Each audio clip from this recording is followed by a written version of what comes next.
Hello, everyone. Welcome back to the Ave Maria Press Professional Development Webinar Series. In today's webinar, Everett Fritz will discuss discipleship and why it is the key to fixing the problem of young people leaving the church. My name is Erin Pierce. I am the Ministry Resources and Special Initiatives Manager at Ave Maria Press. Everyone in the audience is muted today, but you are able to ask questions. You can send questions through this box here on the GoToWebinar panel, and I'll read as many of those questions at the end of the presentation as possible. This webinar is being recorded, and a link to the recording will be sent to you via email tomorrow. With that, I would like to welcome and introduce our presenter today. Everett Fritz is founder and executive director of Andrew Ministries and has more than 15 years of experience in youth ministry.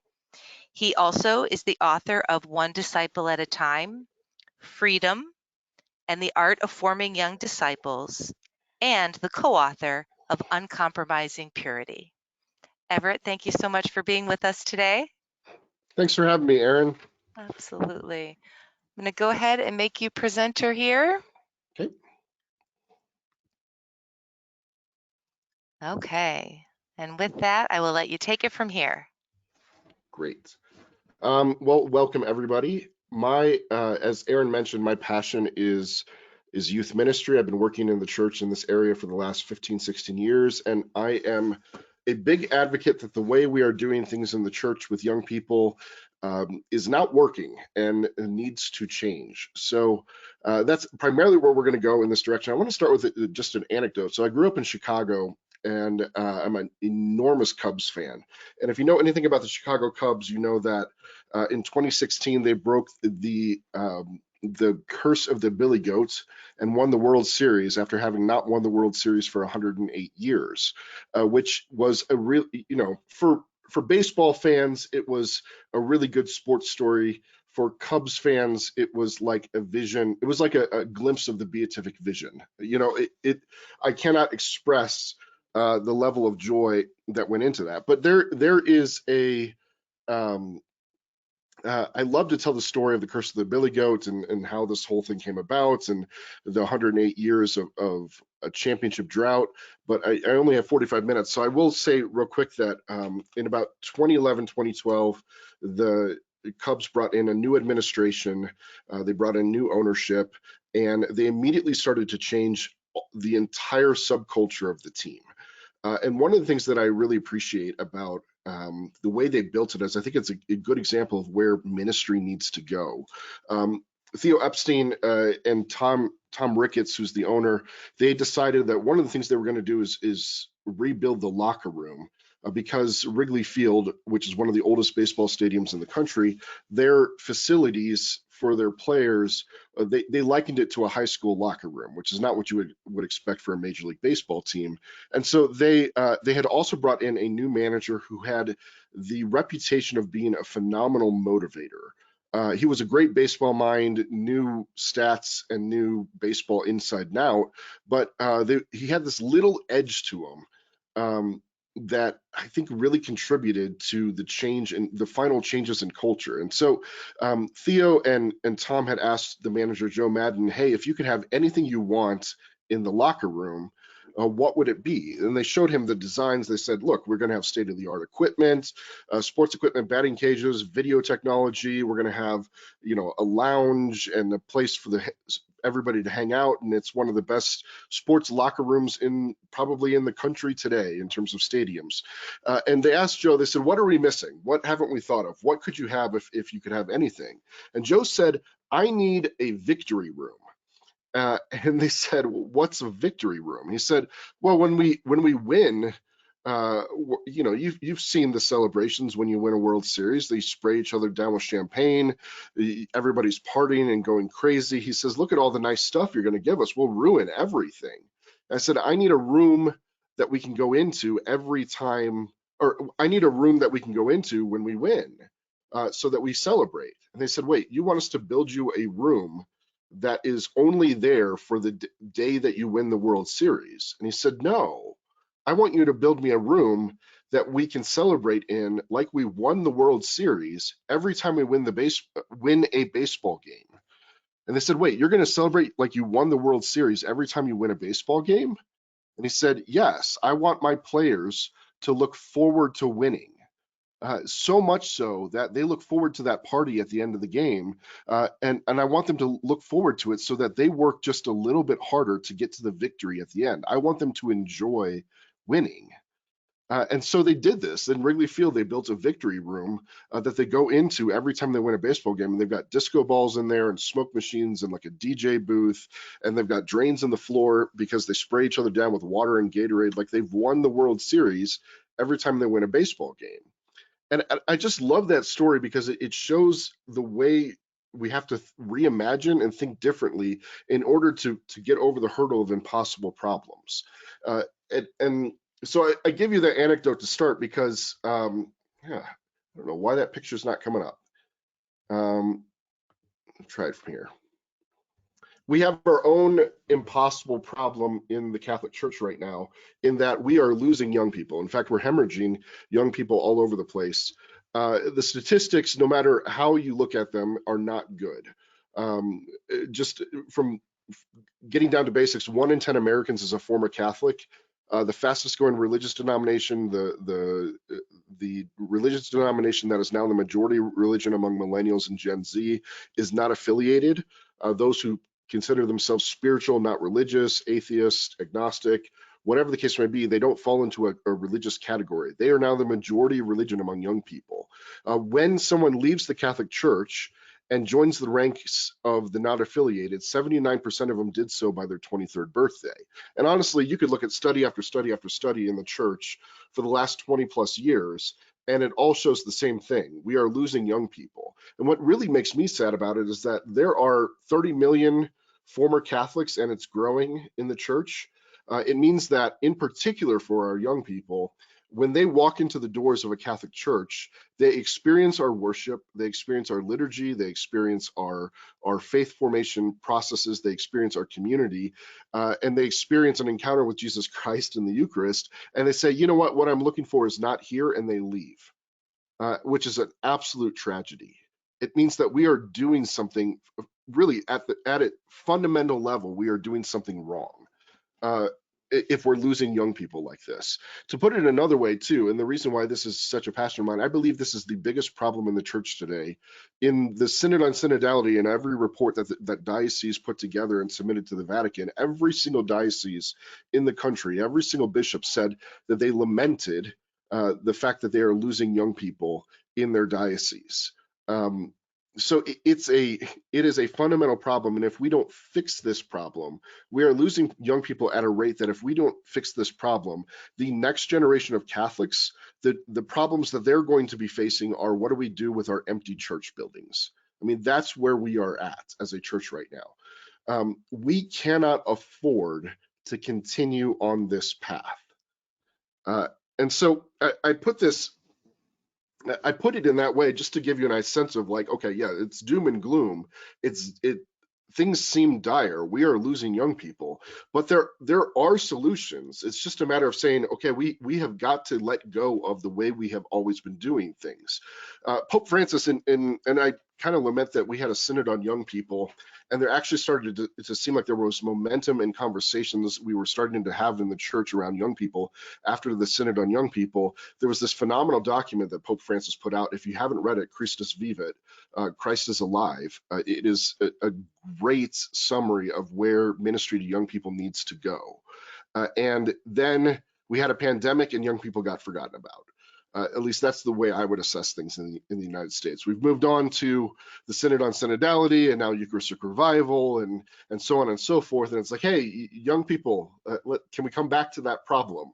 I could pull out a number of quotes of things that Pope Francis said with regards to youth ministry in Christus Vivit, but this one in particular stood out to me. He says, youth ministry, as traditionally carried out, has been significantly affected by social and cultural changes.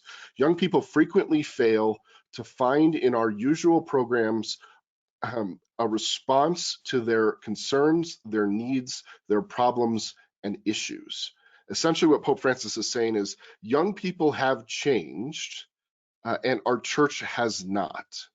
And that because of that, the way in which we are ministering to them, young people frequently fail to find within our ministries a response to their concerns, their needs, their problems, and issues.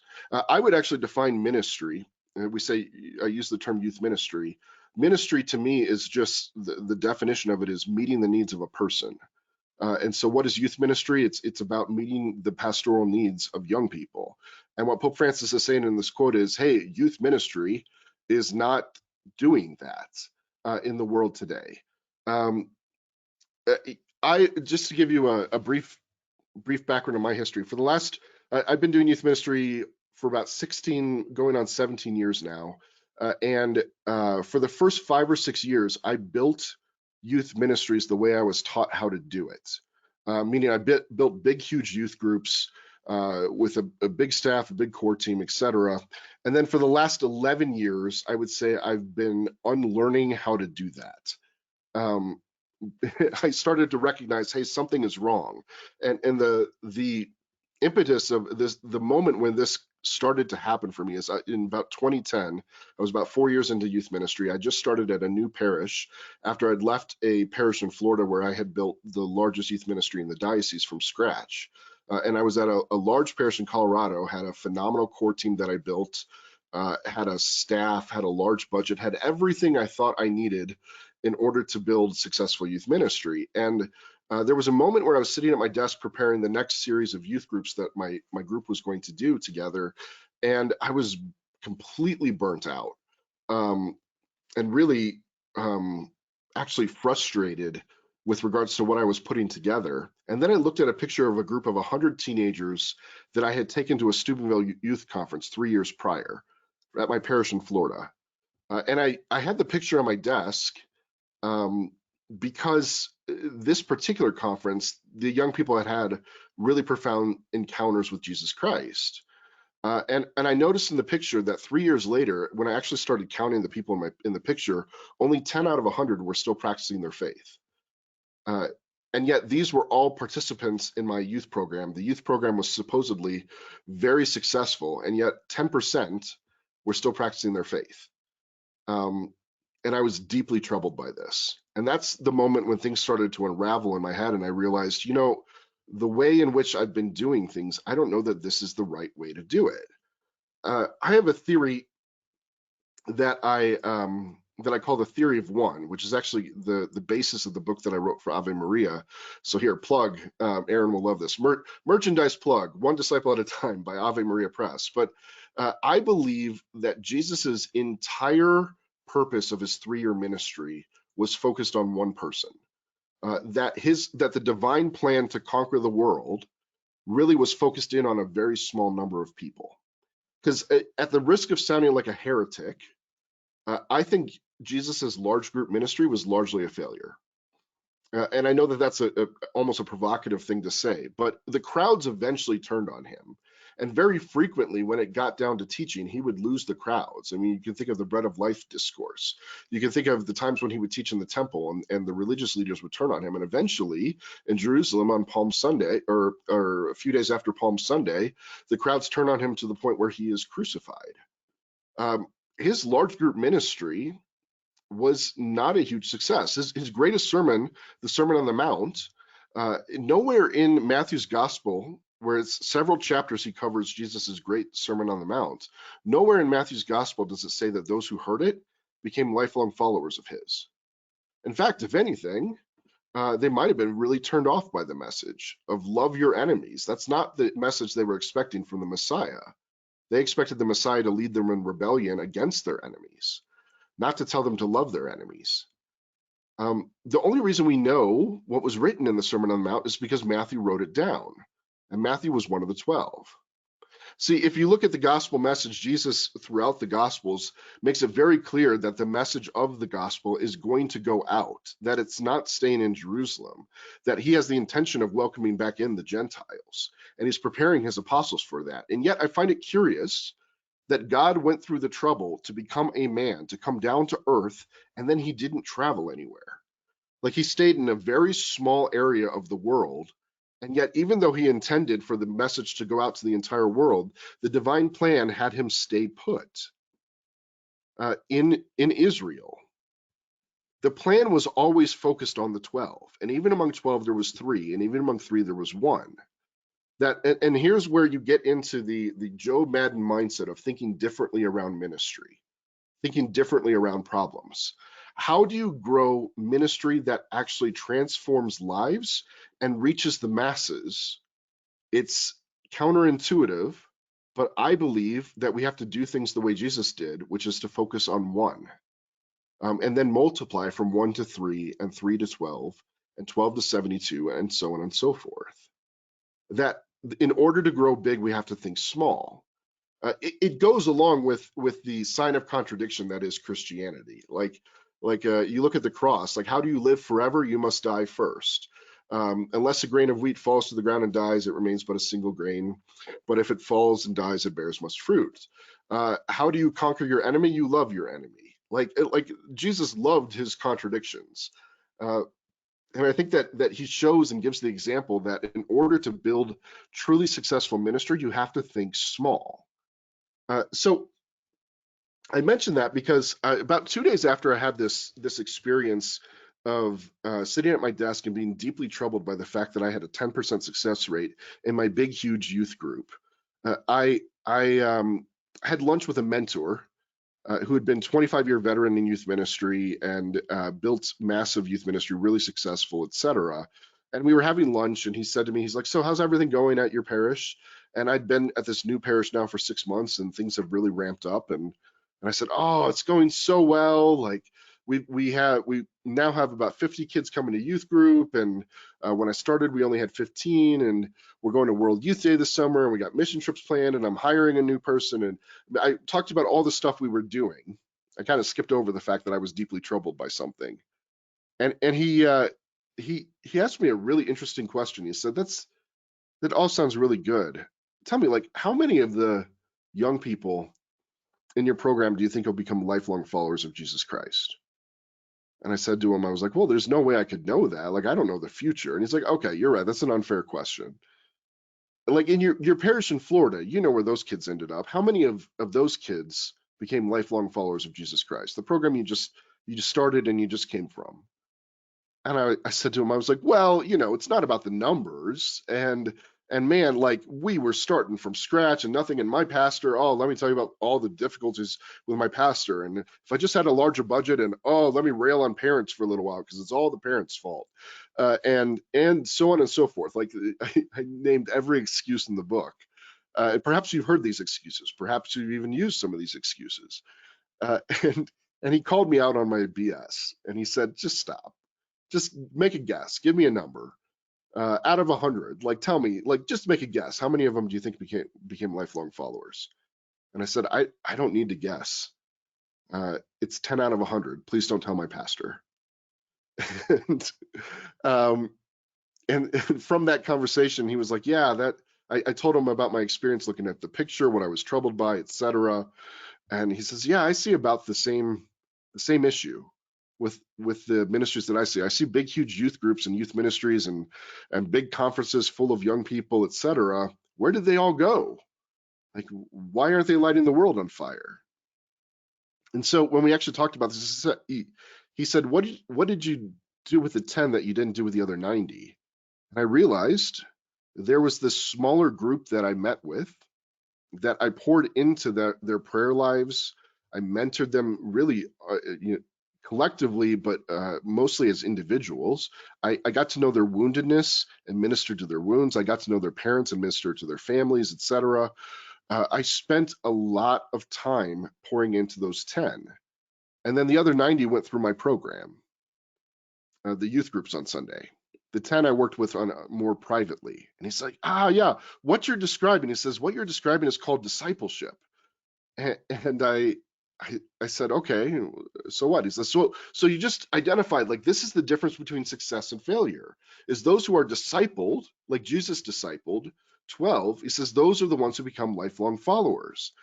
And I said, "Okay." He says, "So you need to disciple every kid in your parish." And I said, "Whoa, whoa, whoa, wait a second.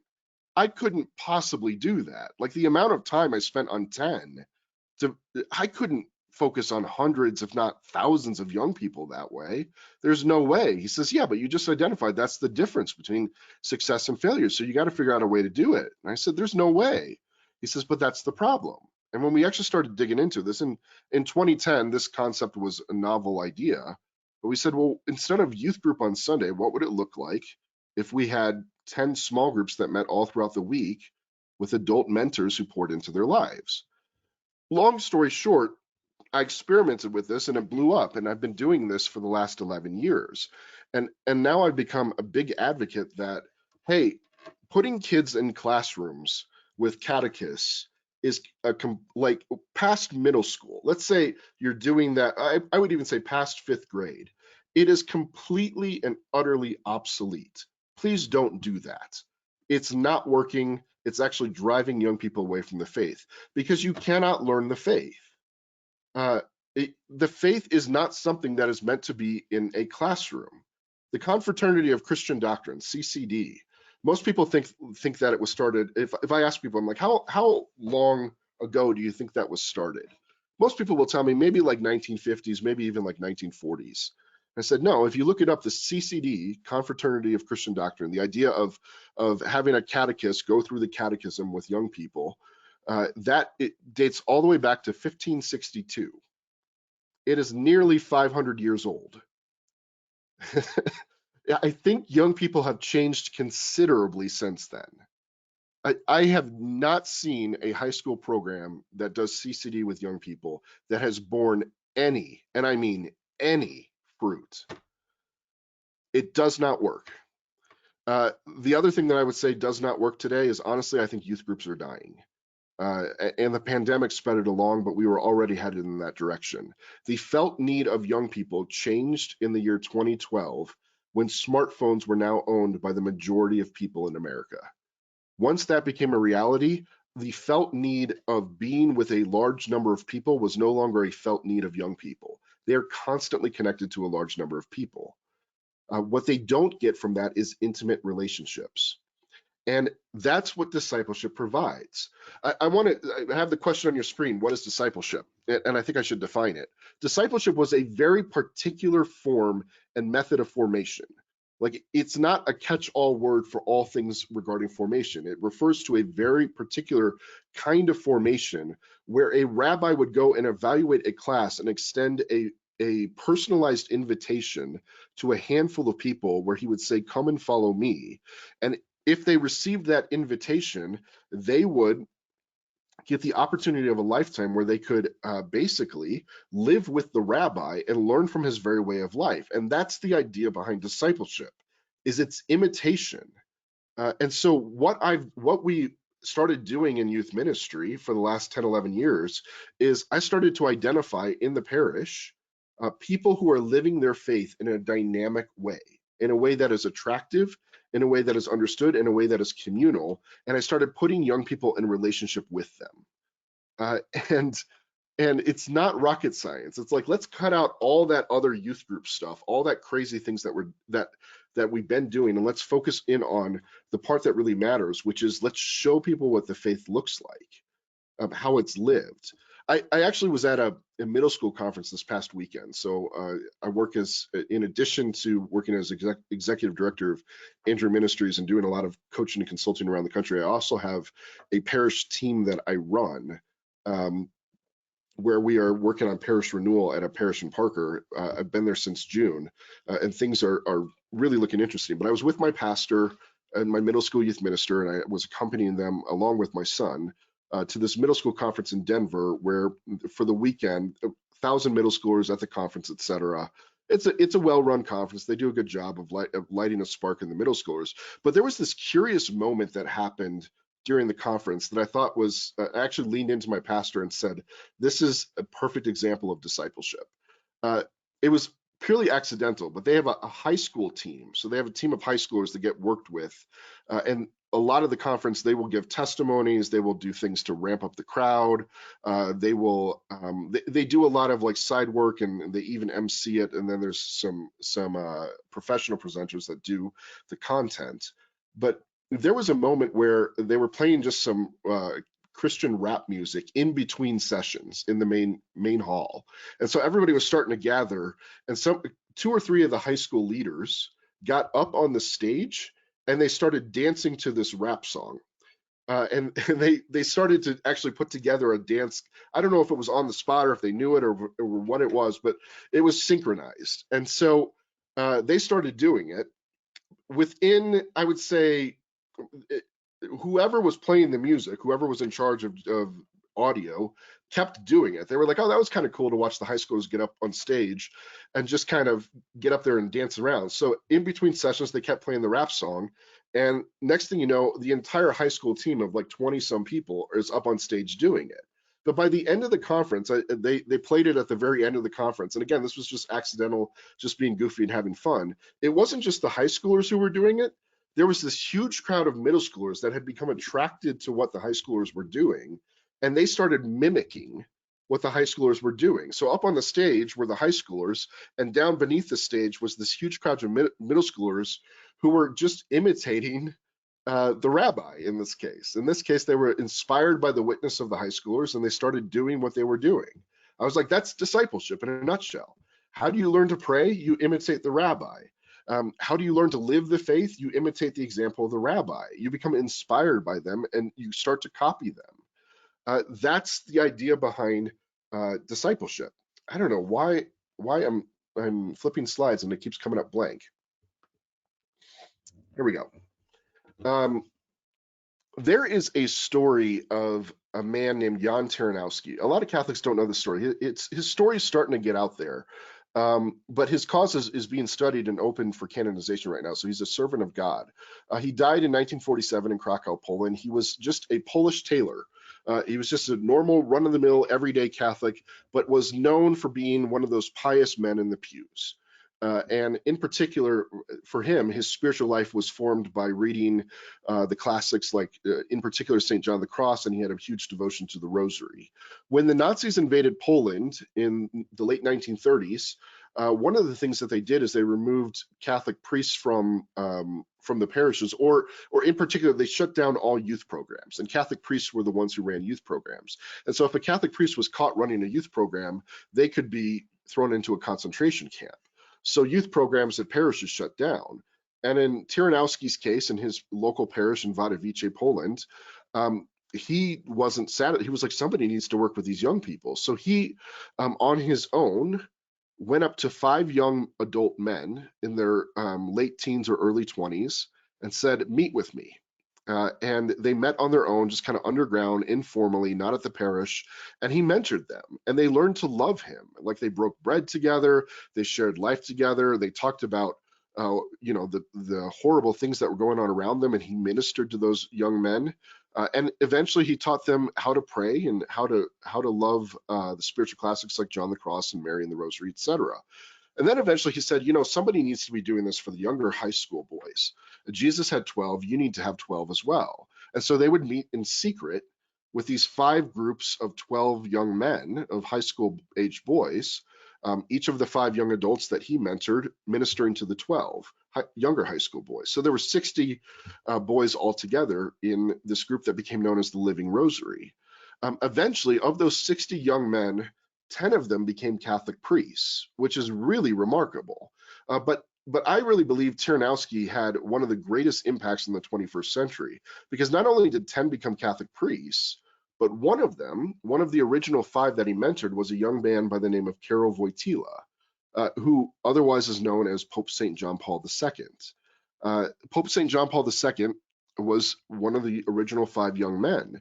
One of the men who was ordained alongside of Wojtyla, who was also one of the original 5, he said Taranowski's influence on Wojtyla at that time in his life was gigantic.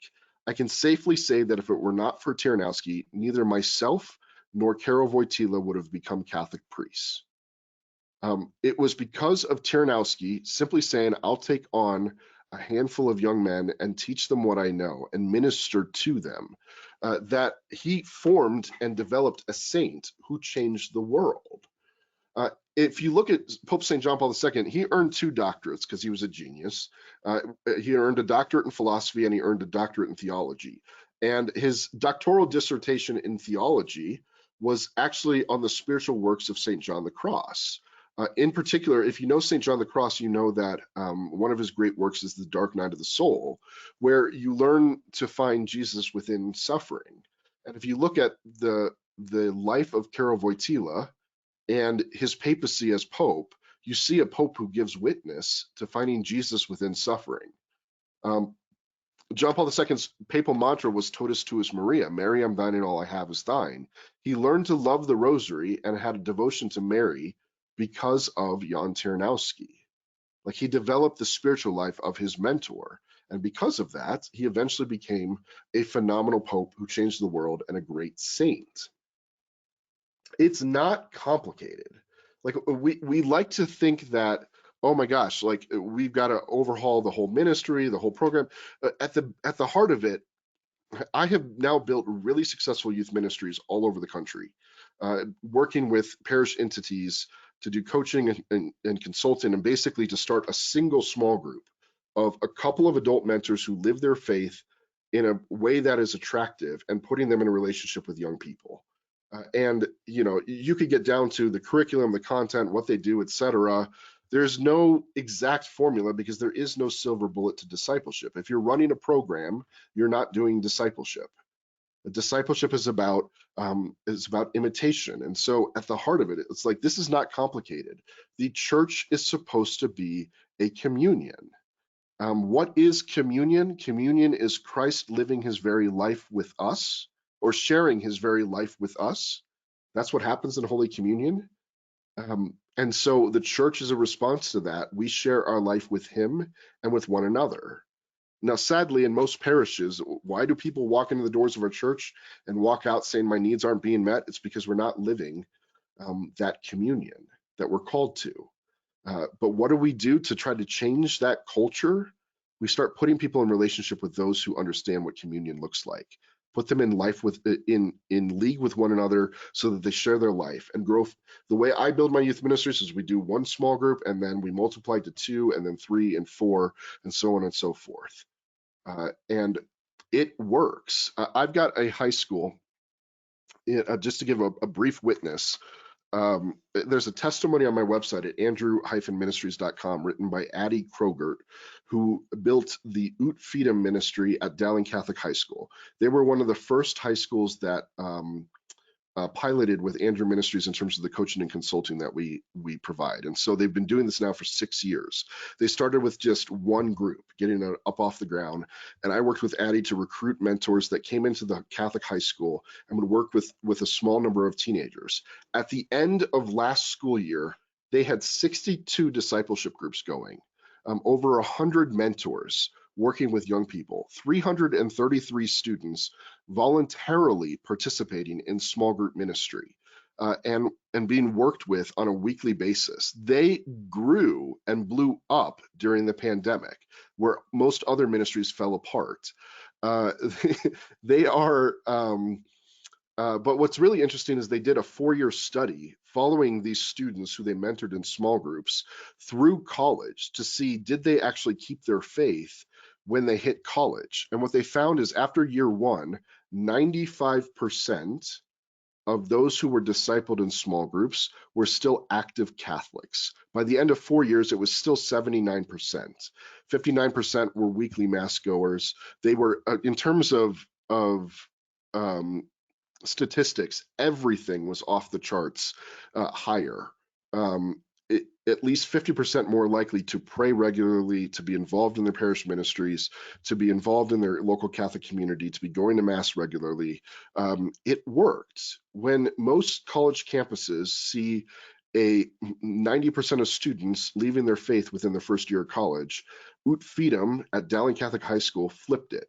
They are now, I would argue, the most successful high school campus ministry in the country, if not one of the most successful in the world. Um, and what they did is they started with a couple of small groups. It's not rocket science, but it does take flipping the way that we do things and the way that we think to get down to the individual needs of people, minister to a small number, and then to multiply and grow from there. All right, Aaron, with everything that I've shared and said, I think there's probably a considerable amount of questions. I've gone on for 35 minutes. I want to open it for Q&A. So Yeah, I'll hand it absolutely. over to you. Okay, wonderful. Yes, we would love to hear your thoughts, your comments, your questions for Everett. And let's see, we'll give him a second here. I will say, Aaron, that is my abbreviated form of that presentation. I was like, I'm going to speed through this as quickly as possible. Well, it was very well done, and you Well, thank you. certainly hit on, I think, the major points. Yeah, I wanted to leave time for Q&A at the end, so I Yeah, was just. that's awesome. And we've already got some questions coming in. So, first question. Do you know of any resources for how to run small groups? Well, I would be remiss if so a program that I co-wrote um, in the early days, and it's now being run by Net Ministries, is a program called Why Disciple. It's the letter Y standing for youth, and then disciple. It's all one word. Um, I will say, and I don't think Annie Grander, who now runs Why Disciple, who's a friend, would lament that I said this, but the biggest mistake we made with Why Disciple was we made it a program. That the moment we made it a program, the whole reason why I left the Augustine Institute, which developed Why Disciple, it eventually is now being run by Net Ministries. The whole reason why I left is because when I went on the road in 2016, having developed a resource to help with small group ministry, what I found is nobody, like almost nobody, was implementing it the way that we were recommending it. And I realized people don't get discipleship, that discipleship isn't a program. So yes, there are resources out there, Why Disciple being a great example of one, but the moment you start following a program, you're not doing discipleship. Discipleship is about learning from the person that is across from you. I will say this too, because I'm advocating for small groups. Small groups do not equal discipleship. It's not the same thing. Small groups are the best environment for discipleship to happen, but just because you put people in small groups doesn't mean it's happening. Another thing that I will frequently hear is that people will say, oh yeah, we do small groups. And what they mean is that they have a small group component to their large group youth group. That's not what I'm advocating for. Because what they discuss at those youth groups is the lesson of the day. What I want people discussing is how to live life. And I want them actually doing it together. And so that's so discipleship to me looks like going mini golfing together with 5 teenagers, and then going to the greasy Mexican restaurant across the street. I'm using this very specific example because this is what I did for a whole summer with my small group, and breaking open the Bible as we eat like disgusting tacos. And and there was just an organic nature to it. So yes, there are all kinds. I would argue like we have more content, more quality content than we've perhaps ever had in the history of the church. Like there are all kinds of good resources that you could actually use in a small group. But if you start running a program, meaning like here's our I was about to say Ascension, but I'm on Ave Maria Press That's right okay. now. Yeah, here's our Ave Maria Press like Bible study for young people. Um, the moment that a leader starts running that, but they don't get the overall vision of what discipleship is supposed to be, so they just start running a curriculum and then a script, it doesn't have the same effect. You want to get down to identifying what are the needs and what are the questions that young people have today and start ministering to those needs and answering those questions. Because, for example, if you had a Bible study that goes over the history of the sacraments or like the theology of the sacraments, and you've got a whole small group of young people that don't even know if they believe in God, it's like, why in the world are you discussing the sacrament of confirmation when they don't know if they believe in God? That's what you should be discussing. Yes, definitely. So we're getting a lot of questions here about how do you recruit volunteers? How do you attract these mentors or form and train them? Mhm. Um, Um, Yeah, I don't want to give away too many of my services for free, Ah. but I do with Andrew Ministries, we do a whole process of helping to recruit and identify mentors. I'll say this, uh, you the people that you need to work with young people, the people who live their faith in a dynamic way, I strongly believe they exist in your pews or in your local community. But if they don't exist, you have a much bigger problem than youth ministry. And I honestly, I had this conversation with a religious sister in Ireland, which Ireland, if you know anything about the Catholic Church in Ireland, it's not in good shape. And we were talking about like people who actually um, get discipleship, live their faith. And she said, honestly, Everett, I can only identify maybe 10 people in our entire diocese who I think actually are intentional disciples. And I said, actually, sister, that's great because you just identified the 10 people that you need to start with. Um, and and Mhm. so, you know, it's a matter of identifying who are those people who live their faith in an attractive way. But then my recruitment process is always a one-on-one invite. And when I do that one-on-one invite, I will say to somebody, I'll say, hey, can we go out to coffee? My pastor laughs at me because I probably have about 10 coffee dates a week. It's just something, it's just a big part of the way that I operate, in that I go out to coffee with somebody, I get to know a little bit about their life, their journey, their mission, et cetera, what their passion is. And then, and this is really important, I don't pitch to them the program, I pitch to them the mission. We are losing young people in the church. Our young people are dying for guidance. They need to know and see what the faith looks like. And can you give 2 hours of your week to just pour into 5 teenagers, meeting with them weekly and pouring into them? I'll give you some resources to help with that. I'll teach you how to do that. But like young people, that's the mission. We need adults to pour into young people, to raise them up in the faith. If I were to meet with them and say, hey, I've got this program that I run on Sunday nights and I really need helpers because I can't do it all myself, and like you've immediately, I don't need one more thing on my list. That's uninspiring. But hey, you can impact the life of somebody. That's an inspiring message. So the typical way we recruit in parishes does not work. Getting up on the pulpit and saying, or putting an ad in the bulletin and saying, we need more volunteers because we can't execute our programs without more volunteers. So we're going to lay on the Catholic guilt trip. And then the people who come forward are not necessarily people who are capable of doing the ministry that you're asking them to run. I have 2 degrees in theology. I live in the Archdiocese of Denver. Um, I'm a national speaker and author. I run a ministry that coaches and consults. Do you know how many times in my own parish, at least previous to now working in a parish in Parker, Colorado, do you know how many times in 11 years of my own parish I was personally invited to do something? Zero. Zero, zero. And I actually came forward many times to my parish leadership and my diocese saying, hey, I can't be at like a weekly catechist, but here's my gifts and talents, and I'd love to do something. Tell me where I can be put to work. Oh, yeah, we'll get back to you. Never happened in 11 years. Mhm. Um, those people exist, but they are going to need more than a pulpit announcement to actually inspire them to go out and do life impacting kind of work. Mhm. So, what do you think is the biggest change that needs to be made? I mean, why do you think that you weren't invited, knowing your background? Well, and this is a problem in Denver in general. We have more to work with in the Archdiocese of Denver than perhaps any diocese in the country. We have more capable young adult ministry leaders, more capable. We have more Catholic young families everywhere. People come to Denver and they're like, "Oh, you guys have everything. Like every program you can think of exists somewhere." Uh, Denver is like, I'm sick of it. I'm actually kind of disgusted. They're not raising up leaders in Mhm. the Archdiocese of Denver. There are so many capable people sitting on the sidelines. It's not just me.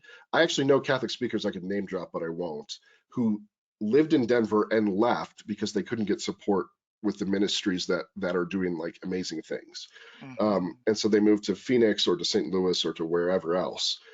So that's a local problem. But I will say in general, I think that there is an illness in the church of saying, um, the moment you start thinking programmatically, the reason why we think programmatically is because we look out into the crowds and we say, oh, I've got 400 kids in our parish boundaries or in our parish community that we're responsible for. We need to put together a program to meet the ministerial needs of 400 people. Therefore, I need, 50 leaders. And so then we're like, okay, how many going to get 50 leaders? I'm going to make a pulpit announcement. You're thinking large group from the moment you start. And from the moment, that's where we lose. Like, you've lost the you might get the people you need to execute a program, but life changing, life impacting ministry, you've lost it the moment you start thinking large and programmatically. The way to change your thinking is to think about one. This is why I wrote, okay, here's my pitch for Ave Maria Press, One Disciple at a Time book. This is literally why I wrote the book. One Disciple at a Time was written because I had a room full of 200 DREs in North Carolina that I was pitching discipleship to, and I could see they still weren't getting it. And I said, okay, I want you to just imagine for a second that your pastor comes to you tomorrow and he says to you, all of your responsibilities are now somebody else's responsibilities. That everything you're doing in ministry, you don't have to worry about anymore. And I have a new job description for you. And this job description is extremely valuable and extremely important. Your new job description is make one lifelong follower of Jesus Christ and his church. And you have as much time as you need to do it. You can identify anybody you want, but you have to figure out what is the process to bring this one person along in their faith to a point where they are a dynamic, inspired, holy Catholic. What would your ministry look like if you only had to focus on one person? And the reason why I did this exercise with them, and I now do it with all kinds of people, is because I wanted them to actually identify, here's the steps that are necessary, from invitation to here's different thresholds they need to cross, like here's things that we know we would cover, how the dialogue would happen. Like, you wouldn't meet with that one person in a classroom, most likely. You wouldn't send a flyer or a bulletin announcement to that one person. Like, the moment you start thinking about one person, the entire way you do ministry changes. And so the book that I wrote with Ave Maria Press is how I would answer that question. Here's how you do one-to-one. And then from that vision, change it to 3 and then 12 and 72 and so on and so forth. Every major ministry I have ever seen that is doing huge work in the church, Focus, Life Team, Catholic Charismatic Renewal, Cursillo, I don't know, you can name anything. They all started small. Focus started with 3 missionaries on one campus. Life Team started with 3 people at one parish. Catholic Charismatic Renewal started with 13 people on, I think it was somewhere around that, on a retreat weekend. Cursillo started small. Like, the whole thing, everything starts small. That's the way the Holy Spirit operates. Anyway, you get me on my soapbox, Aaron, and I will just keep going. So No, yeah, I'm pleased. I'm happy to hear this. Yes, I mean, that's a big mind shift for many people who have been thinking programmatically, or like the teacher, the catechist in the classroom. Yeah. I will say real quick that in North Carolina, when we did this exercise, and I said, okay, so what does your ministry look like? One of the DREs, and I was really proud of her for standing up, she said, I'm terrified of this. And I said, why? And she said, well, like, she says, I know how to run the program. I know how to operate. I know how to get the catechists. I know how to give them the resources, etc. But the moment I have to think about one and how to make them holy, like truly a saint, that means I would have to be a saint. And I'm not a saint. And I was like, bingo, like, that's it. That's why, like, when you actually get down to one-to-one, there's a lot of vulnerability that happens there. And there is a pressure to say, okay, you cannot make holy people if you're not holy yourself. I was really proud of her for getting to that realization. Yeah.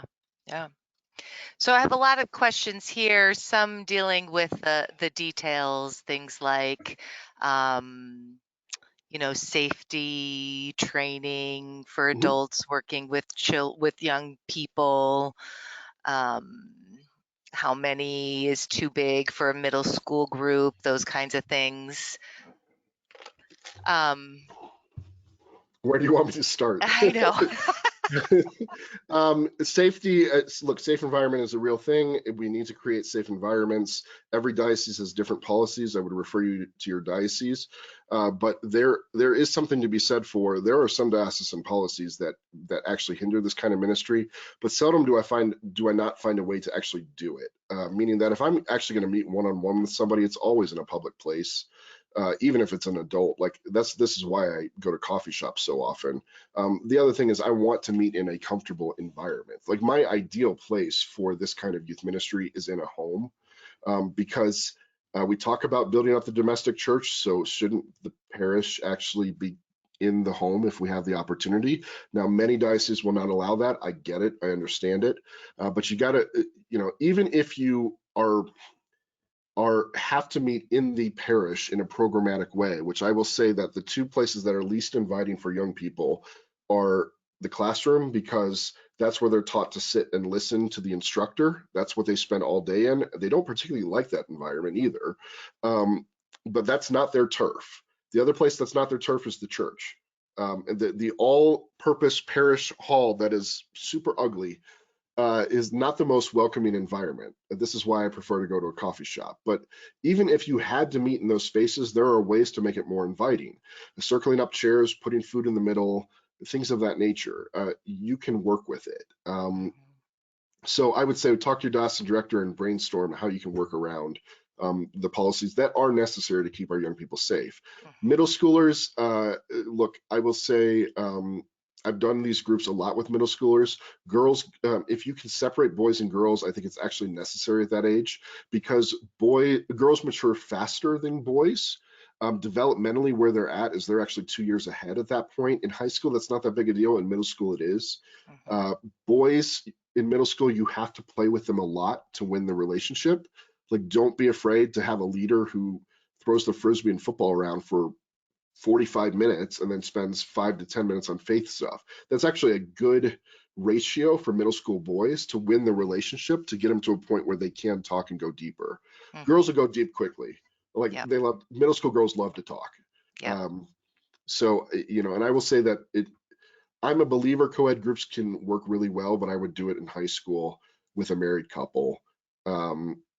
Boys will go deeper faster and girls will go deeper faster if they're in same gendered groups. Okay. Another question here. Is there an intersection with discipleship and large-scale faith formation or sacramental prep? I know I was railing on youth groups. I'm not 100% against youth groups. I actually think that there is a place for it. I just think everything you do in the church is supplemental to small group discipleship. Like, we don't do we actually have really good retreat ministry. We have great conferences in the church.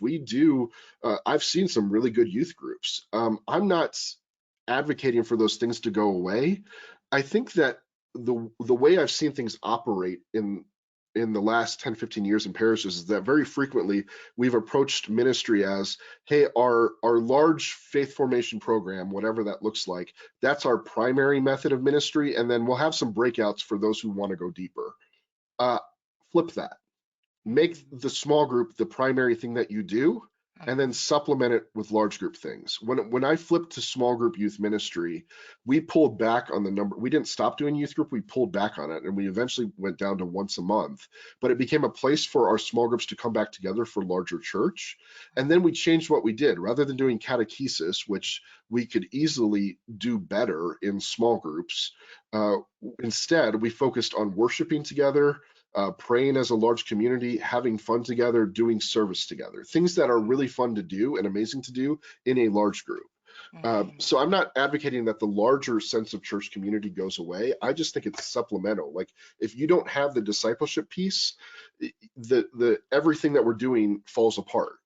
But if you have that piece, everything that we're doing gets built on top of that, and you build really impressive ministries. I can go on and on and on. We don't have a ton of time, but I could go on and on about some ministries that I've seen that have built layers to the entry points into their ministries that are really impressive in the way that they get people engaged. Yeah.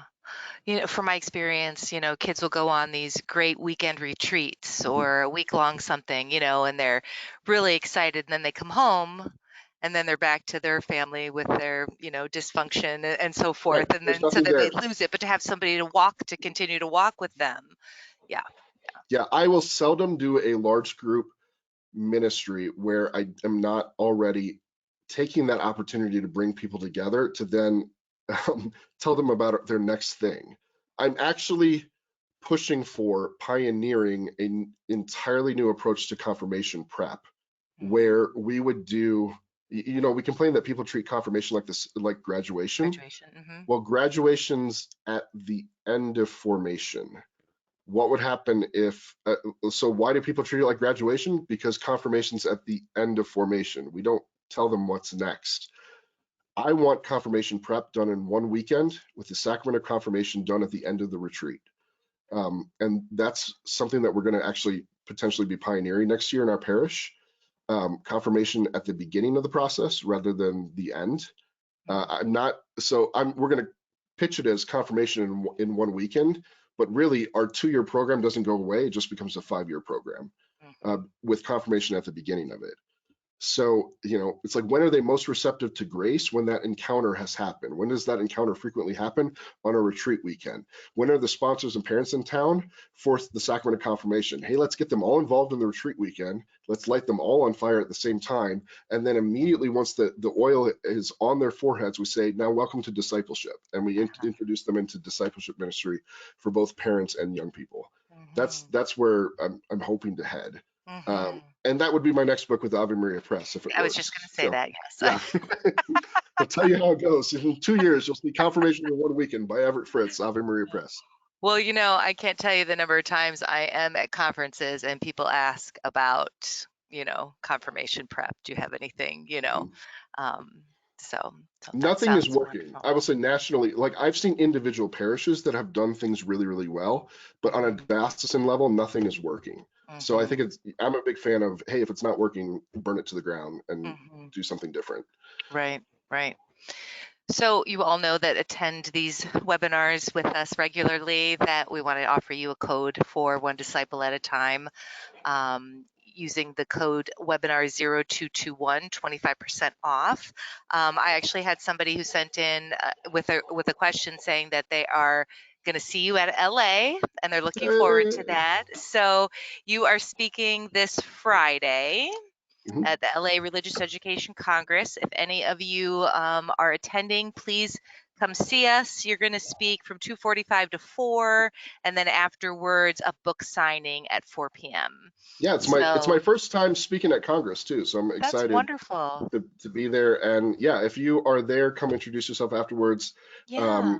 I think I have a book signing right after, but come to the Yes. table, we'll chat. And if you, just like Aaron, if you wind me up, I will talk your ear off on all things ministry. So And come see us at the Ave Maria Press booth also. You won't be able to miss us. Come and say hello. So in a quick way, Everett, can you share with us what you do or how people could benefit from your services with Andrew Ministries as you're working with parishes? What sorts of things? yeah, so I would say there's 3 things Andrew Ministries does that we focus on. We reimagine youth ministry. We coach and consult on how to implement practices that are really working. And then we raise up leaders in the church. I'm passionate about raising up the next generation of young people. And so Andrew-ministries.com. You can find all kinds of resources, blogs. I have a podcast. Sign up for our email list to get all kinds of stuff whenever we have new things that are out. But otherwise, we do coaching packages with groups, and I'm happy to always just hop on a call for 30 minutes and help you rethink your ministry a little bit. So that's really the focus of Andrew Ministries, Andrew-ministries.com. Really, yeah, I think our mission statement is we build world-changing, high-impact small group youth ministries.